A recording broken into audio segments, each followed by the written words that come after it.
என்னை பொறுத்த வரையில் நீண்ட நெடுங்காலம் கலைஞரோடு சற்று 50 ஆண்டு காலத்துக்கு மேல் இருந்தவன். தளபதி அவர்களை நான் இளம் பிராயத்திலிருந்து அறிந்தவன். ஆனாலும் நானே இன்றைக்கு வியக்கிற அளவுக்கு, போற்றுகிற அளவுக்கு, சல்யூட் அடிக்கிற அளவுக்கு அவர் தன்னுடைய பணியை ஆற்றுவதை பார்த்து மெத்த பெருமைப்படுகிறேன். காரணம், அவர் கலைஞரிடத்திலே பணியாற்றியவர், கலைஞரிடத்திலே கற்றவர்.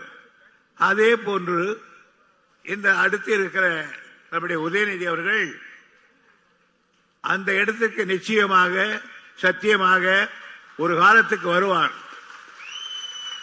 அப்படி வருகிற பொழுது இந்த மன்றத்திலே நான் தெரிவிக்கிறேன், தலைவர் பெற்ற பேரும் புகழை விட, ஏன் உட்கார்ந்து இருக்கிற தளபதி அவர்கள் பெறுகிற பேரும் புகழை விட அதிகமான பேரும் புகழையும் தரக்கூடியவர் என்னுடைய தம்பி உதயநிதி.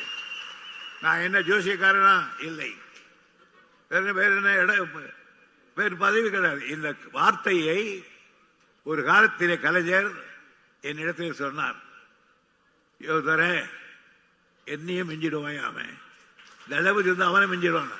இது இன்றைக்கு நான் சொல்லவில்லை, தளபதிக்கு தெரியும், உதயநிதி தெரியும், நீண்ட நெடுங்காலமாக சொல்லி வருகிறேன். காரணம், இந்த இயக்கத்தை அழியாமல் காக்க வேண்டும்.